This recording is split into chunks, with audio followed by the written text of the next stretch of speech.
एक आदमी ने एक बहुत ही खूबसूरत लड़की से शादी की। शादी के बाद दोनों की जिंदगी बहुत प्यार से गुजर रही थी। वह उसे बहुत चाहता था और उसकी खूबसूरती की हमेशा तारीफ किया करता था।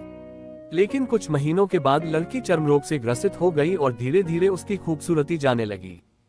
खुद को इस तरह देख उसके मन में डर समाने लगा कि यदि वह बदसूरत हो गई तो उसका पति उससे नफरत करने लगेगा और वह उसकी नफरत बर्दाश्त नहीं कर पाएगी। इस बीच एक दिन पति को किसी काम से शहर से बाहर जाना पड़ा। काम खत्म कर जब वह घर वापस लौट रहा था, उसका एक्सीडेंट हो गया।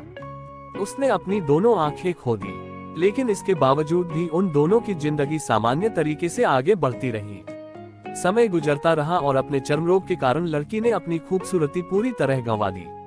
वह बदसूरत हो गई, लेकिन अंधे पति को इस बारे में कुछ भी पता नहीं था, इसलिए इसका उनके खुशहाल विवाहित जीवन पर कोई प्रभाव नहीं पड़ा। वह उसे उसी तरह प्यार करता रहा। एक दिन उस लड़की की मौत हो गई। पति अब अकेला हो गया था। वह बहुत दुखी था।